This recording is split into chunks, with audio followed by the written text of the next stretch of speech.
Hoje a nossa conversa aqui no podcast Jornal Paraná é com o Alci Rota Júnior, ele que é presidente do POD, Programa Oeste em Desenvolvimento. Você que nos acompanha, muito obrigado pelo carinho, pela audiência. Lembrando que você pode inscrever-se no canal, não é inscrito ainda no canal do Jornal Paraná? Inscreva-se no canal, né?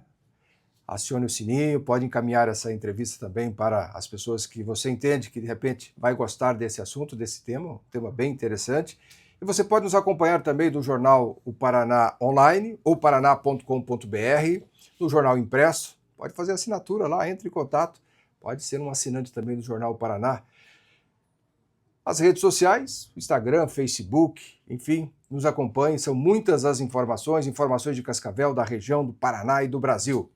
Alci, muito obrigado pela presença, tudo bem? Tudo bem, Zé? Uma alegria sempre conversar contigo. Vamos falar um pouquinho sobre o POD. O POD foi criado há 12 anos. Isso. Foi criado, é um programa relativamente novo, né? Mas é considerado hoje, Zé Roberto, uma das governanças, se não for a governança multissetorial regional mais organizada e estruturada do Brasil, né? A gente conseguiu, nesse curto espaço de tempo, uma sintonia muito estreita com o poder público, especialmente com a MOP, né, que são a Associação dos Prefeitos aqui da região. A gente sempre teve um apoio irrestrito da MOP, mas a gente consegue conectar parques tecnológicos, que nós temos 4, mais de 30 instituições de terceiro grau, públicas e privadas, associações comerciais, SEBRAE, os prefeitos, vereadores, enfim, todos os atores que interferem no desenvolvimento da região. Hoje se fala muito sobre essa ambição regional. Você Sim. trabalha, né? O que é essa ambição regional dentro do POD? Bom, a ambição, Zé, a gente tem divulgado bastante e é o nosso mantra daqui para frente. E é o nosso norte, a gente pretende tornar a região oeste líder global em conhecimento, tecnologia agregados à proteína. E baseado nisso, Zé, a gente trouxe, né, experiências de outros países que fizeram isso lá atrás. E a gente sonha, né, diz o ditado que sonhar pequeno e grande dá o mesmo trabalho. A gente pretende sim sonhar muito grande e transformar a nossa região, que já é uma referência em produção de grãos, e transformar esses grãos em proteína animal, incluir a tecnologia e a inovação em toda essa cadeia.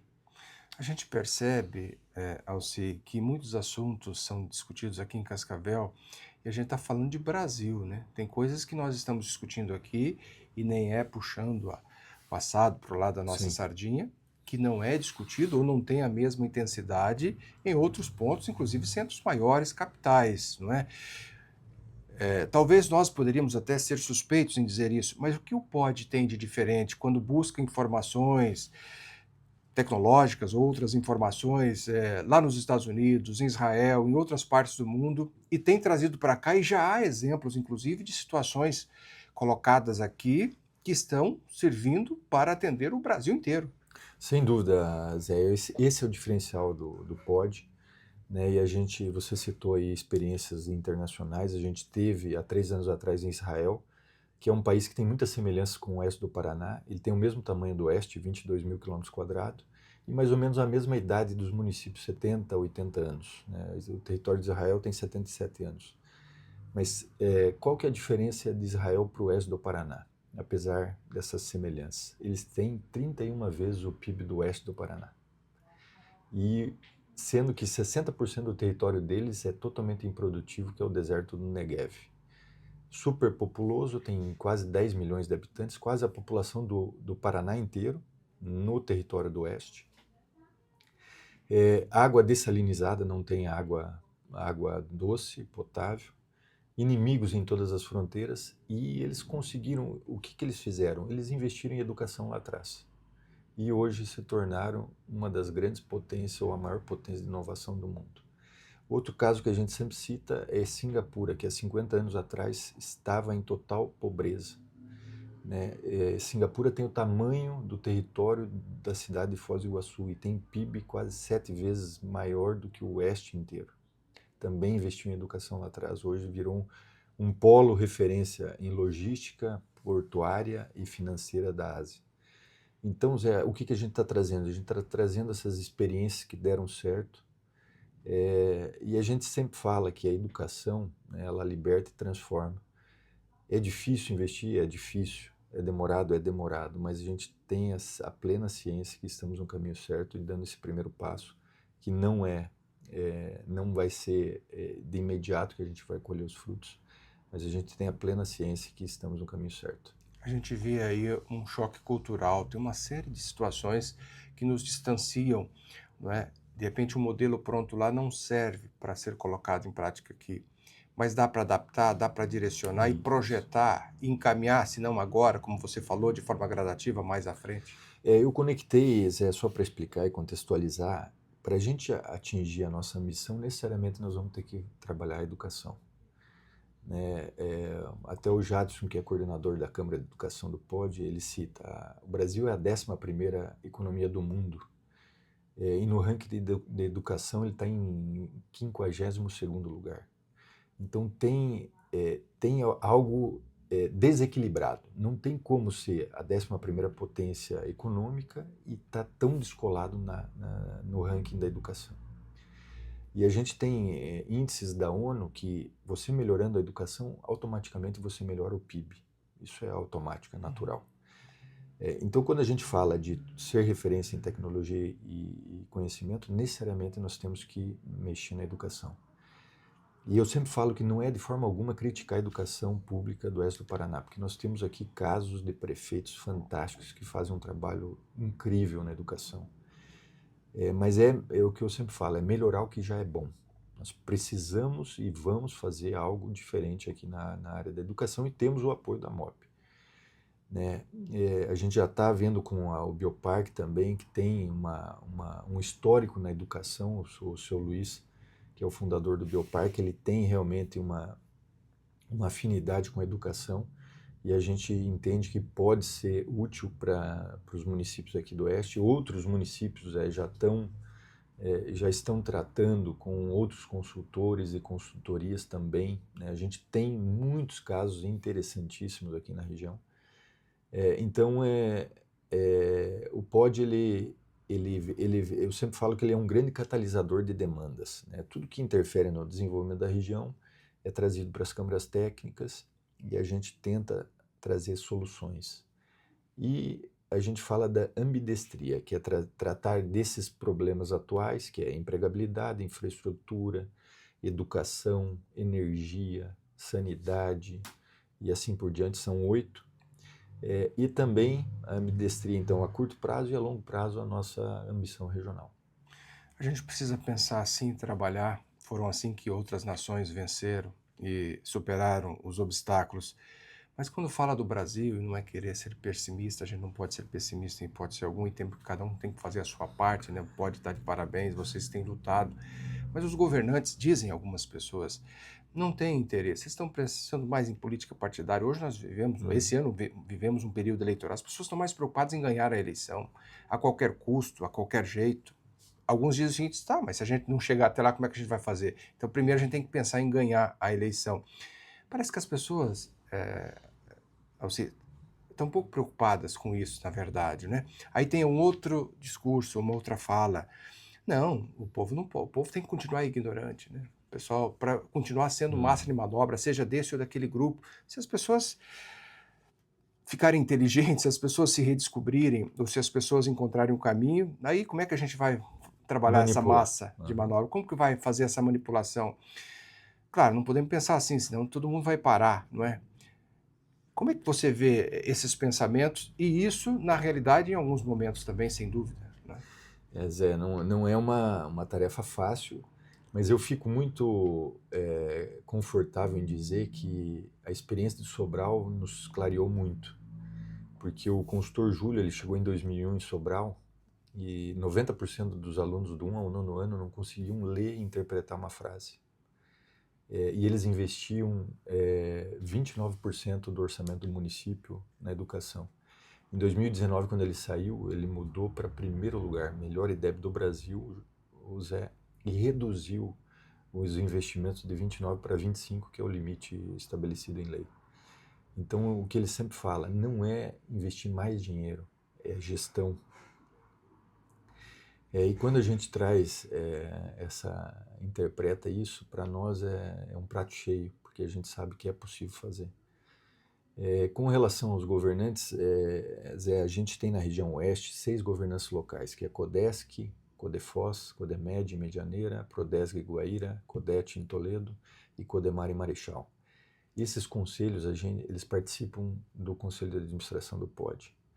A gente tem um contato muito estreito com eles, no sentido de que exista uma Câmara de Educação dentro desses municípios, que esses 6 municípios, eles representam mais de 60% da população do oeste do Paraná. De sempre colocar no radar, porque aqui no Codesc já existe essa tradição de quando tem eleição, porque a gente sabe que, né, os governantes eles têm que tratar de assuntos do dia a dia, né, apagar incêndio quase que diariamente, e às vezes acabam esquecendo das pautas a longo prazo. Então, de sempre colocar o tema da educação como prioridade dentro dessas governanças e com o objetivo da gente realmente mudar e, havendo troca de executivo municipal, que aquelas prioridades sejam mantidas. Então, é dessa forma que a gente pretende continuar vigilante na questão da educação e, consequentemente, de conseguir atingir a nossa missão regional. Esses prefeitos, eles têm acolhido essas orientações? Muito, Zé, muito. Os municípios maiores, eles têm já uma estrutura, é claro que é muito mais difícil você melhorar. É um município que tem dezenas de escolas, né, no caso do Cascavel, do que, por exemplo, Serranópolis, que tem um dos melhores o melhor IDEB da região oeste, acima de 80 pontos, né, que são poucas escolas. Mas a receptividade, Zé Roberto, é muito boa, é muito interessante, né? Eles realmente sabem da importância de continuar investindo e melhorando a educação, né? Que é aquilo que a gente sempre fala, que é melhorar o que já é bom. Porque o Paraná tem o melhor IDEB do Brasil e a região oeste ela consegue ainda ser um pouquinho melhor do que a média das outras regiões do estado. Mas a gente sonha muito mais altos em continuar melhorando e atingir índices mais elevados para que a gente realmente diferencie a nossa região na questão da educação. Porque aí todos ganham, né? A Todos, região. todos. E se isso mudar também esse cenário no Brasil. Na semana passada, eu conversei aqui com um professor doutor e ele dizia o seguinte, falava sobre o apagão docente, a falta de interesse dos professores, a questão salarial. Embora tenha alguns professores que dentro da carreira eles podem ter um bom salário, né? Que isso estimula, mas são poucos, né? E que daqui 10, 12 anos nós não teremos professores, né? Ou poderemos ter falta de professores, matemática, química. Como é que você vê essa possibilidade? Sem dúvidas, a evolução das informações, da inteligência artificial, ela traz também outros impactos que a gente sabe que tem que ficar muito atento. Mas a gente tem feito um trabalho muito interessante nas universidades, o governo do estado também apoiando muito a questão da inovação e a tecnologia.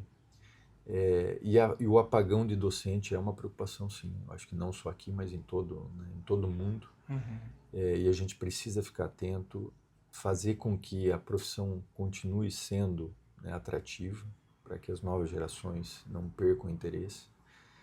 Mas a partir do momento, Zé, que a gente inclui a inovação, o conhecimento, a tecnologia, em todo esse contexto, certamente a qualidade de vida, o valor agregado, o salário médio, isso consequentemente aumenta, né? A tendência de você reter talentos aqui na região é muito maior. Então é um ciclo positivo que a gente percebeu isso em outros países, que a gente simplesmente está copiando, né? De forma alguma querendo inventar, mas são ações que deram certo, né? A gente precisa dar esse passo, né? Nunca é tarde para dar esse primeiro passo. E o que também nos deixa muito confortável é que essas duas nações que a gente sempre compara, que é Israel e Singapura, quando eles começaram a fazer, eles não tinham toda essa estrutura que nós temos. 5 das 10 maiores cooperativas de produção estão aqui na região oeste. O que nós produzimos, então, nós temos a cadeia de suíno, aves e peixes, tem mais de 60%, 70% da produção do estado aqui concentrados na região oeste. né? Milho, soja e trigo também, uma porcentagem muito significativa, ou seja, mais de 30% da produção agrícola do estado é feita aqui nesse cantinho que representa 10% só do território e 11% da população. E esses países, quando começaram, Zé, não tinham nada, né? Singapura não era nada, um país super populoso, pequeno, muito pobre. Israel a mesma situação. Então a gente já tem muito, né? O que a gente, né, sonha é de começar a dar esse primeiro passo na educação para atingir a nossa ambição lá na frente.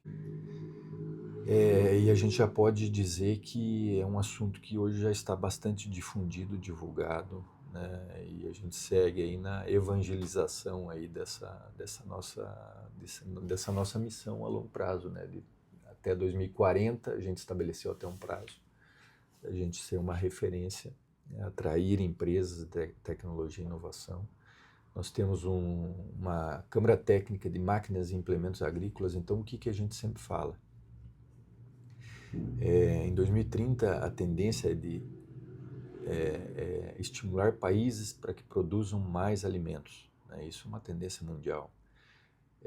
A gente sempre fala, por que não desenvolver técnicas e processos e maquinários capazes de ajudar a aumentar a produtividade nesse território, né, que não tem como ampliar mais o território, que é muito parecido com o que o Show Rural faz todo ano, né? Essas novas tecnologias e processos capazes de desenvolver e aumentar e performar ainda mais o campo. Então, por que não desenvolver aqui e vender, utilizar essas técnicas aqui para aumentar a produção e vender também para outras regiões e outros países? Então, é nesse sentido que a gente está, né, realmente muito entusiasmado e dedicado para que aconteça. E faltam oportunidades também para aquelas pessoas que são preparadas. Por exemplo, a gente já ouviu falar muito também, Alci, sobre cientistas brasileiros, aquelas pessoas que acabam adquirindo esses conhecimentos, que poderiam compartilhar ou defender o país. Eles são contratados por grandes empresas fora do país e vão para fora, porque aqui eles não recebem o apoio necessário. Exatamente. Nós estamos perdendo cabeças brilhantes, como alguns costumam dizer. Sem dúvida. Eu sempre cito o caso de Israel, Zé. Lá atrás, no começo, eles fizeram a primeira pesquisa deles. O que a gente precisa ter no território de Israel para atrair as melhores cabeças do mundo? E todo mundo falava, você tem que ter a melhor medicina, porque se o cara passar mal ou tiver que fazer alguma intervenção cirúrgica, ele tem que estar muito confortável. Então, a primeira coisa, eles investiram pesado em medicina. O Israel, a gente visitou a Universidade de Tel Aviv, tem 19 prêmios Nobel. O Brasil, com 500 anos, não tem nenhum. Então, lá, o que acontece? O jovem, ele é incentivado a empreender.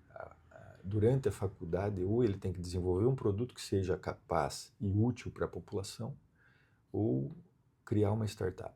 Então, eles têm uma visão totalmente diferente.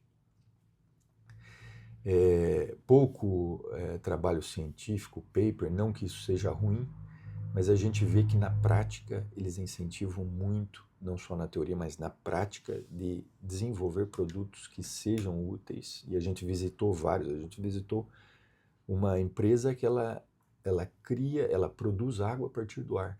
É uma máquina que hoje navios utilizam. No Brasil, algumas escolas do Agreste já compraram também. Então, pela umidade do ar, ela transforma, tem máquina lá, um bebedouro, no tamanho de um bebedouro, ele produz 40 litros de água por dia potável. Então, e foi desenvolvido porque eles têm o deserto do Negev, tem muitos conflitos, né, e os soldados precisavam de água potável de forma rápida e prática.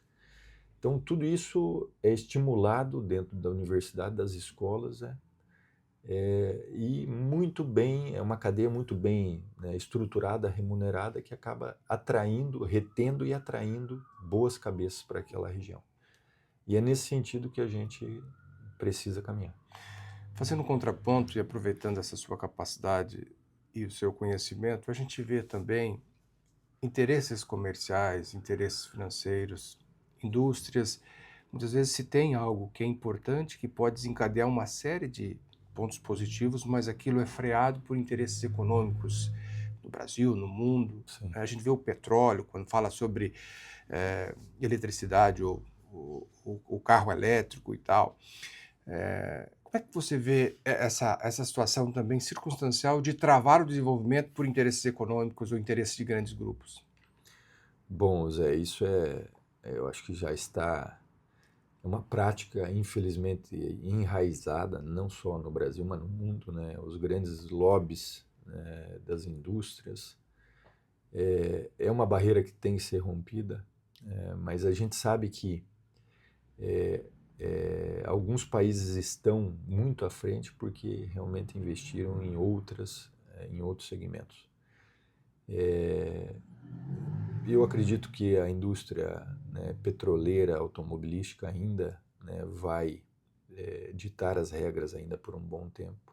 Nesse caso específico, sim, e se parar também gera um outro transtorno Sem grande, dúvida, né? sem dúvida. Talvez eu abri muito leque aí, mas a gente vê coisas específicas que poderiam tomar um rumo que elas são apagadas, ou se compra, né? Sem De repente dúvida, você tem Zé. um projeto extraordinário, aí um grande compra e anula. Não que Anula. aquilo não Sim. fosse bom, é porque aquilo atrapalha Neutraliza para não atrapalhar, né, toda a isso. cadeia. Realmente acontece, eu acho que vai continuar, mas se a gente conseguir, Zé, na nossa região, olhando para a nossa vocação, Uhum. né, a gente já faz tudo certo aqui. Pessoas de outras regiões do Brasil, quando vêm para cá, ficam, né, estarrecidas com o que foi feito aqui na região. E não é pensar nos obstáculos, é pensar nas alternativas para superar e avançar e chegar Exatamente. onde se quer Nas chegar e sabe potencialidades. que é possível chegar, né? Isso aí, nas potencialidades nossas. O mais difícil nós temos aqui, Zé. Alguns presidentes de cooperativas sempre citam o nosso maior ativo são 60 mil produtores rurais que acordam, né, de sol, que trabalham de sol a sol, de segunda a segunda. E, né, eles transformaram essa região. Essa região é um negócio incrível. Então, nós já estamos muito bem estruturados. O que nós precisamos é realmente agregar valor. Não é de forma alguma, tem gente que fala, não, mas vocês querem parar de produzir proteína animal e investir na proteína constituída, na artificial. Não tem. Existe mercado para isso, mas é um mercado minúsculo.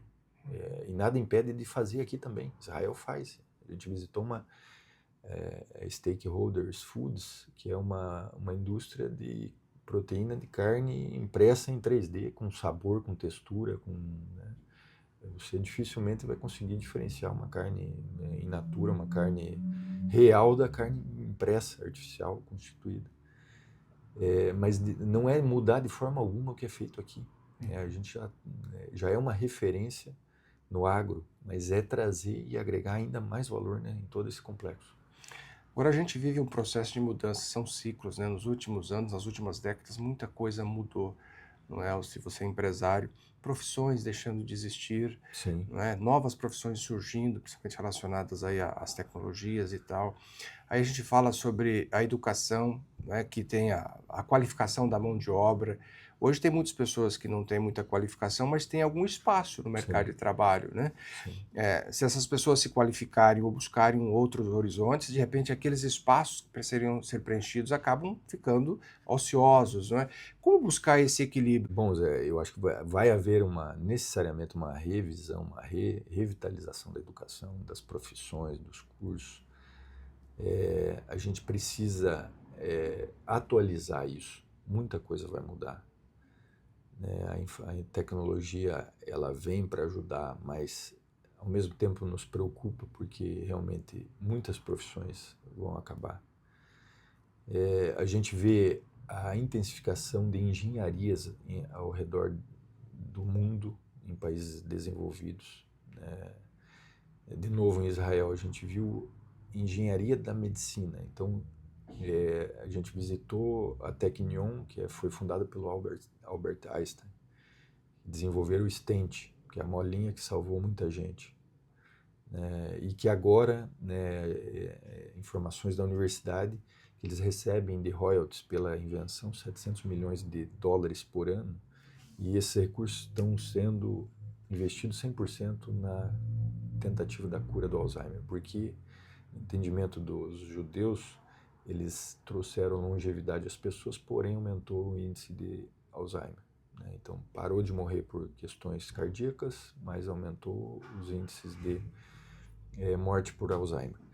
Então, profissões vão mudar. A engenharia, né, a gente vê lá variações, 20, 30 engenharias diferentes, que é própria da tecnologia.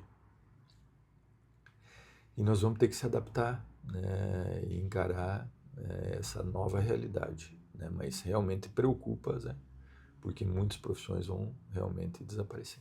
E aqueles que enxergam um pouco mais à frente vão mais longe. Vão ter muita Sempre foi oportunidade. assim ao longo da história. Sempre foi assim. E vai ter muita oportunidade. Estamos conversando com Alcir Rota Júnior, presidente do POD, Programa Oeste em Desenvolvimento. Vamos falar um pouquinho sobre infraestrutura. Eu sei que você acompanha muito essa questão envolvendo o pedágio, né, o POD, enfim. Aliás, Cascavel teve um papel fundamental nesse processo aí do pedágio, que já está em curso, alguns lotes já concluídos, né, restando poucos. Como é que você vem acompanhando o pedágio no Paraná? Está tudo certo ou gera ainda dúvida? Bom, Zé, a gente sempre que possível, e eu agradeço o espaço, a gente sempre cita, né, a conquista que a gente teve aqui, que partiu do Oeste, do Programa Oeste em Desenvolvimento, que foi a mudança da modelagem da licitação, né, de outorga onerosa para menor tarifa. E na ocasião, Zé foi o único estado da federação que conseguiu isso. Né? Todos os outros estados que licitaram foram por outorga onerosa. A outorga onerosa é um depósito que vai para o Caixa Geral da União, que pode ser revertido em obra em qualquer outra região do país. Né? E a gente fundamentou que o Paraná, por ter um contrato anterior que já penalizou muito o usuário com a retirada, com tarifas altas e retirada das obras, nós entendíamos que o mais justo seria a menor tarifa. E foi assim que aconteceu. Mas eu tenho que citar também, Zé, que o lote 5 e 6, que são os correspondentes à região oeste, dos 6 lotes do Paraná, eles ficaram totalmente desenquadrados em relação ao quilômetro rodado por eixo comercial.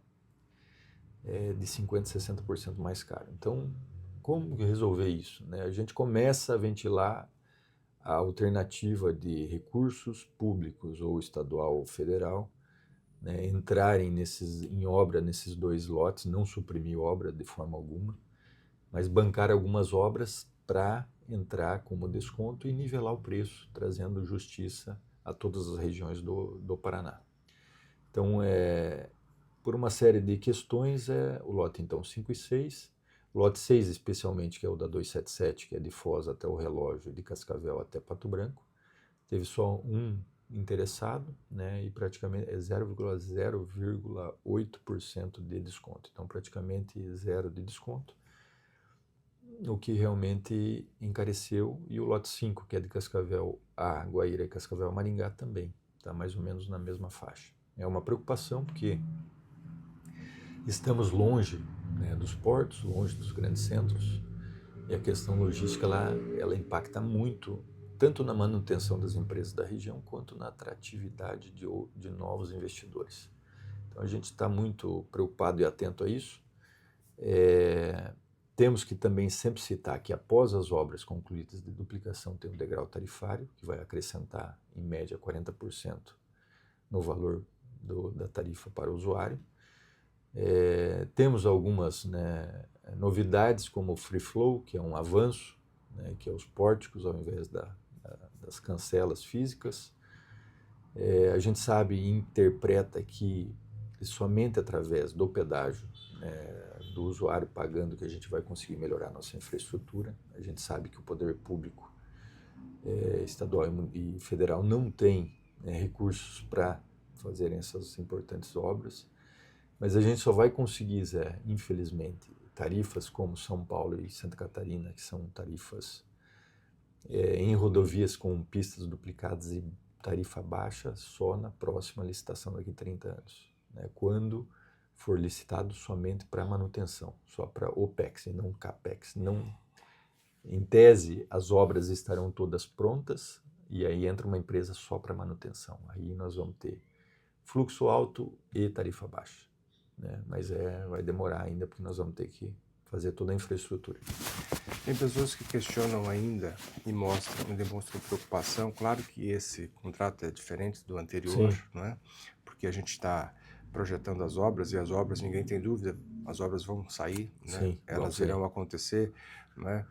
Mas quando se fala nesses 40% no degrau, no preço que está hoje, a correção anual, porque tem a correção, isso, né? Aí você tem mais 40%, é isso aí. e aí 30 anos, será que não vai também nesses 30 anos? Porque a gente fala, passa rápido, né? Mas também demora 30 anos, não são 3 dias, né? Não sei se nós estaremos aqui, Alci, mas esses 30 anos não vão sufocar a economia aqui do Paraná, do Oeste? Sem dúvida. O que é o termômetro? É São Paulo e Santa Catarina, os estados vizinhos, que as tarifas em média são muito menores hoje, sem o degrau tarifário. O que vai acontecer lá na frente? E a gente tem que acompanhar isso e tem muita sinergia com o poder público para debater. Em caso de desenquadramento muito alto, tem que chamar o poder público para injetar dinheiro para reduzir tarifa. Porque mexer no contrato não dá. Não dá. Não tem jeito. Não. Agora, é possível sim entrar com recursos para reduzir a tarifa. E talvez, não estou falando nem daqui 10 anos, daqui 15 anos, já tenha que começar a debater isso. Porque realmente você citou, tem as correções, os repasses inflacionários e mais o degrau.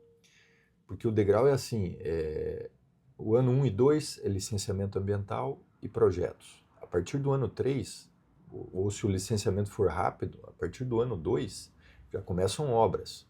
Se daqui 5 anos algumas obras já estiverem prontas, esse degrau já começa a valer.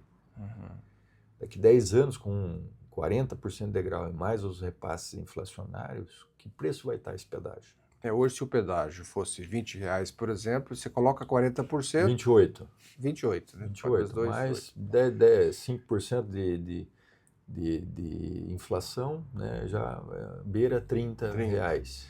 Aí você tem ali um caminhão, por exemplo, né? 9 eixos. Aí impacta. 30 vezes 9. O carro de passeio até que absorve, né? É R$270 para passar num pedágio. É caro. É caro. É caro, isso onera produto e serviço, né? Onera morador, onera região.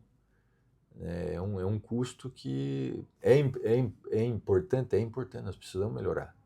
Mas nós não podemos, de forma alguma, prejudicar as empresas já estabelecidas e deixar de atrair novos investidores. Isso é muito grave.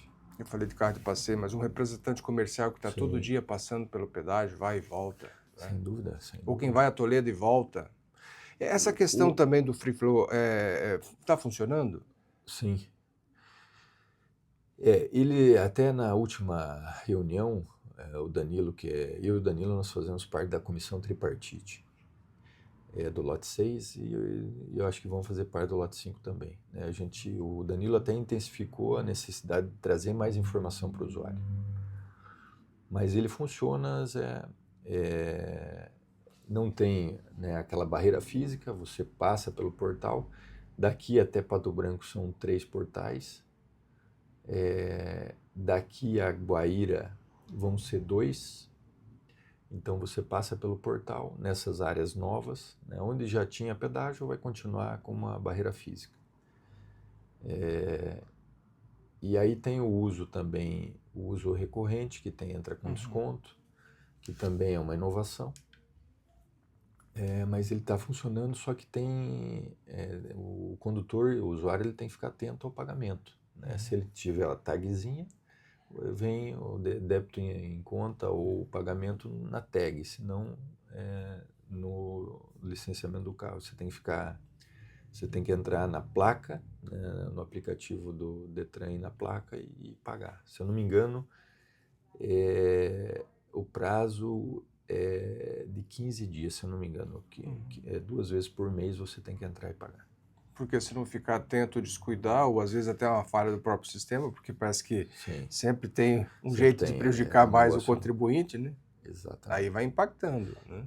Sem dúvida. Tem que ficar atento para quem utiliza essas rodovias e que tem o pórtico, né, para não ficar em débito com as tarifas do pedágio. E podem incidir multa e assim juros e assim por diante, em caso de não pagamento.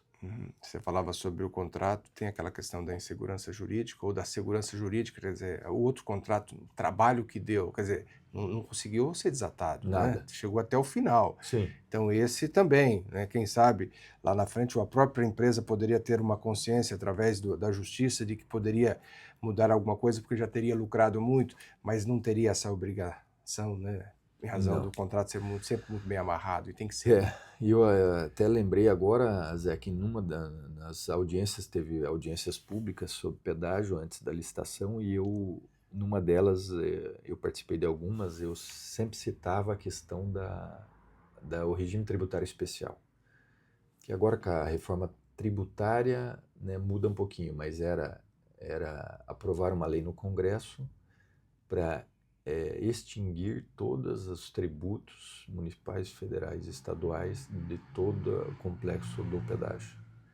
E isso chegaria a impactar em 30% de redução nas tarifas do pedágio, porque o raciocínio é simples.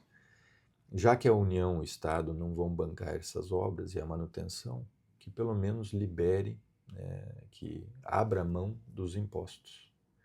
Porque o usuário, além de pagar a manutenção e as obras, ainda tem que pagar 30% de imposto. Tem o ISSQN nos municípios, que isso teria que ser tratado com os municípios, aí tem a parte do ICM, dos materiais do Estado, e imposto de renda, os impostos federais da União.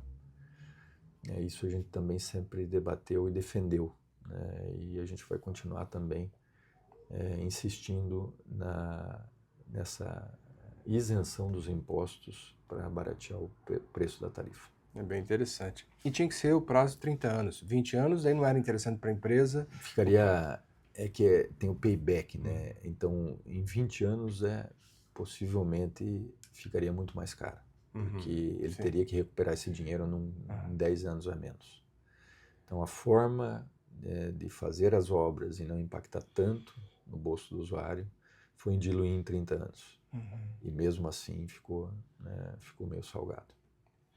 E essas empresas, talvez alguém tenha essa dúvida, vou insistir um pouquinho mais. Quem são essas empresas? Alguns dizem, mas são as empresas que estavam aí, as mesmas? Algumas são novas, outras as mesmas, né? Outras já operavam em outros estados, então não tivemos muita, com exceção do lote 1 e 5, se eu não me engano, que é um fundo, né, que é a Via Araucária e a Via Campos, que são novos aí na área. Mas, de um modo geral, são as empresas que já operavam, tanto no Paraná quanto em outros estados, né? Para a gente fechar, Alci, estamos conversando com o Alci Rota Júnior, presidente do POD, Programa Oeste de Desenvolvimento. Não dá para desvincular também da política do ano eleitoral. Como Sim. que o POD vê, claro, com toda a sua responsabilidade, mas esse processo eleitoral, principalmente no Paraná, né, nós teremos a escolha aí do novo governador, e o governador Ratinho foi um bom governador? Qual que é a análise que vocês do POD fariam? Sim, bom, Zé, a gente sempre, até recentemente nós fizemos um evento para agradecer os parlamentares, os deputados estaduais e federais, porque a gente depende exclusivamente de políticas públicas, né?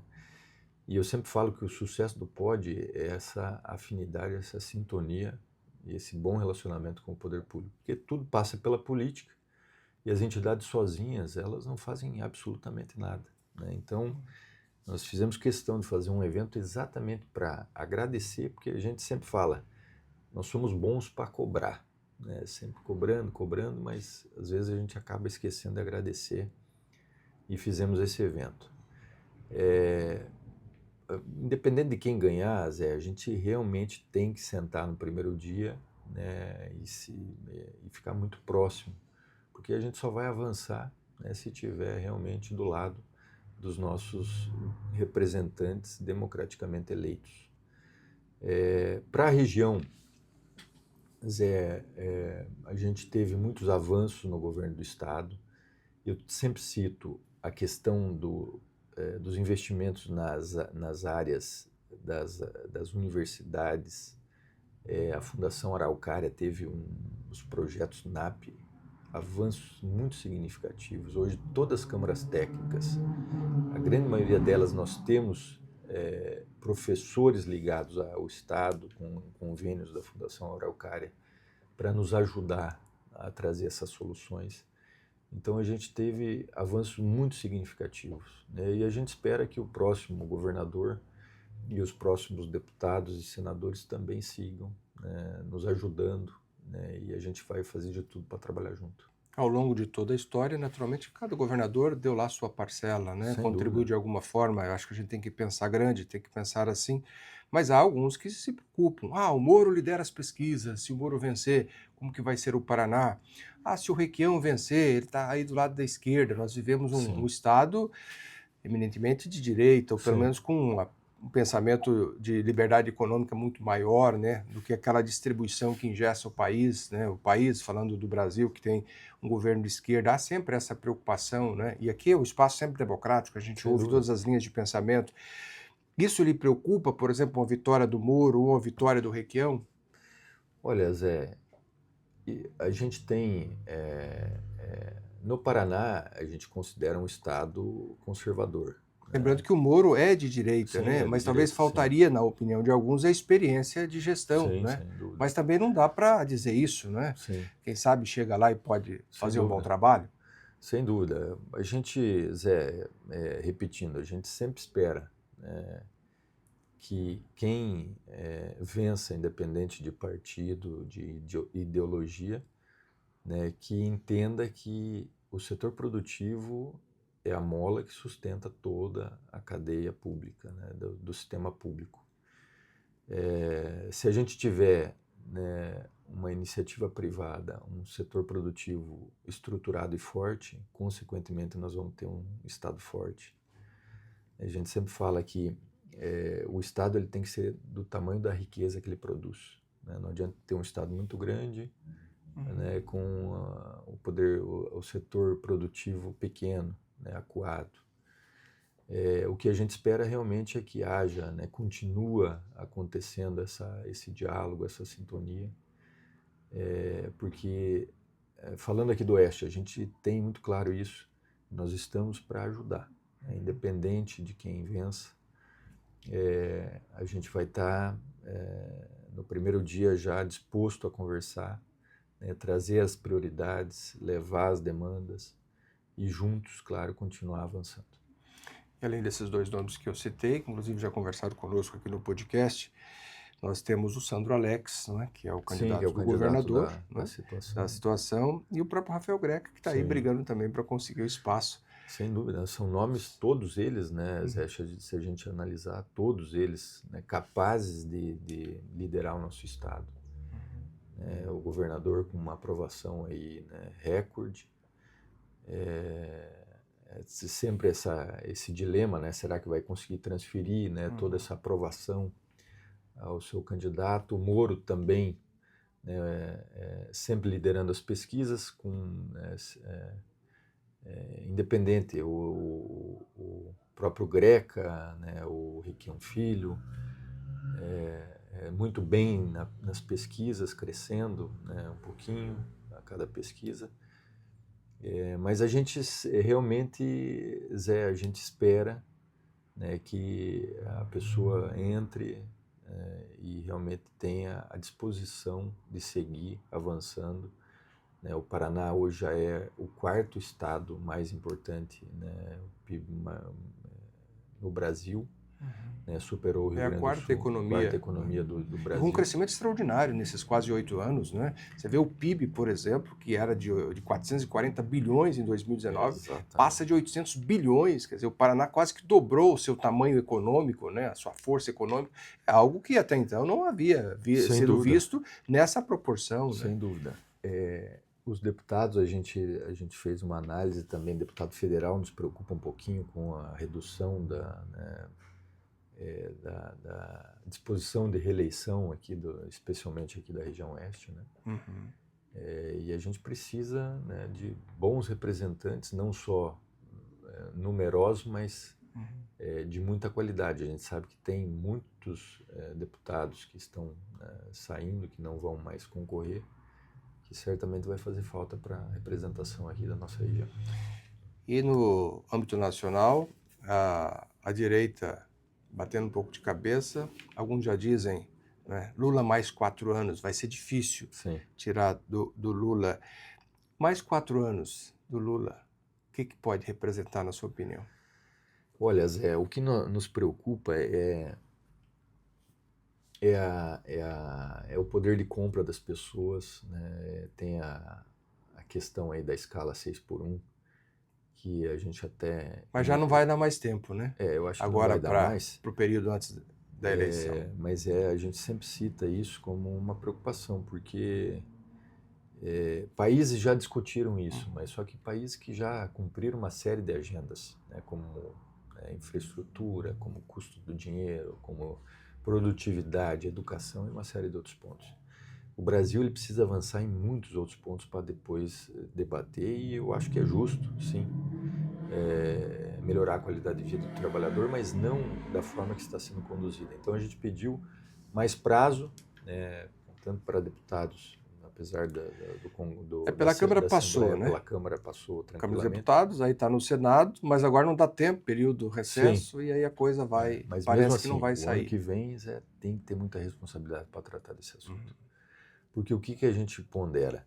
E eu volto a falar da importância do poder de compra. De nada adianta descansar 2 dias e não conseguir comprar. Talvez tenha que fazer trabalhos informais nesses 2 dias para tentar recuperar o poder de compra que ele perdeu.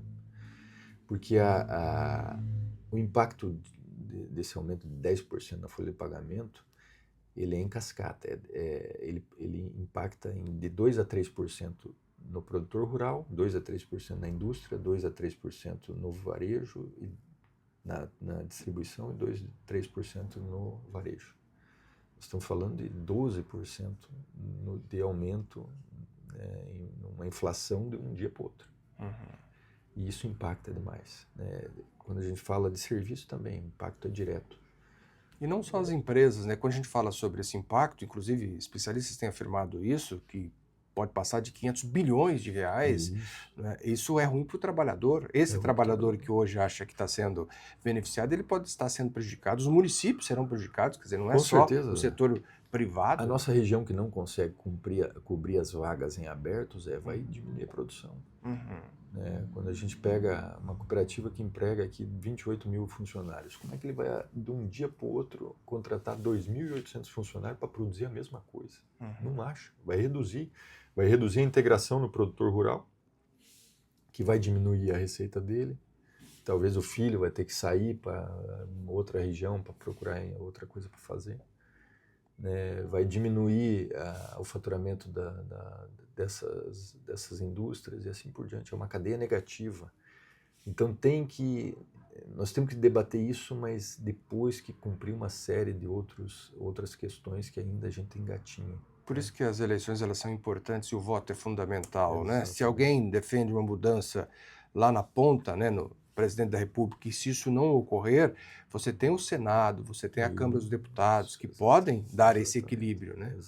Exatamente, Zé. Então a gente, de forma alguma, analisa de forma superficial.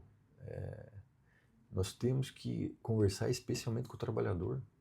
Ele vai ser o mais impactado com essa ação. Num primeiro momento, chama a atenção, fala, opa, eu vou ficar 2 dias em casa, mas não é simples assim. Vai mudar muito, vai mudar muita coisa. E os impactos eles vão sentir na pele. Se eles tiverem condições de lá na frente escolher, falar, você quer voltar? Eu te garanto, Zé, que eles vão optar por voltar como era. Porque vai ter impactos negativos muito pesados para a classe trabalhadora. E se existem casos específicos, a gente fala sobre flexibilização, né? Quer dizer, cada caso pode ser tratado de uma forma, né? Sim. Aí se fala em descanso necessário, depressão, ansiedade e tal. Quer dizer, cada trabalhador, e dependendo da categoria, e com a empresa, pode fazer também um ajuste. É necessário, né? Seria importante, né? Sem dúvida. É possível isso hoje ou não? Olha...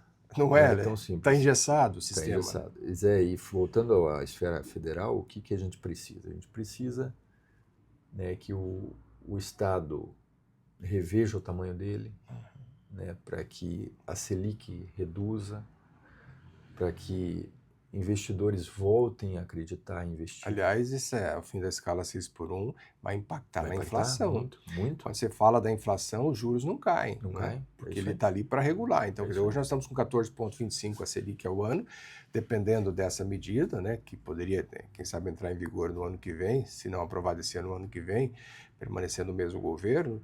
Quer dizer, como que vai baixar essa taxa Selic? Não baixa. E assim, a inflação, ela aumenta para regular o consumo. E não é o caso do Brasil. Não está havendo excesso de consumo. O poder de compra do brasileiro caiu muito. Então nós precisamos diminuir o tamanho do Estado, apertar o cinto para reduzir taxa de juro, para o investidor empreendedor voltar a investir, acreditar no país, aumentar a oferta de emprego, né? Que isso realmente é o maior programa social que existe, de distribuição de renda, que é o emprego. Né? É só através do emprego que a gente vai conseguir realmente melhorar a qualidade de vida da população. O melhor programa social é o emprego. É o melhor programa social que existe. Sim. Muito obrigado pela entrevista, Alcir. Obrigado, Zé, pelo espaço. Sempre uma satisfação bater um papo contigo. Alcir Rota Júnior, presidente do POD, Programa Oeste de Desenvolvimento, conversando conosco aqui no podcast do jornal O Paraná. Lembrando que você pode nos acompanhar no canal no YouTube, pode compartilhar também esse conteúdo, não é?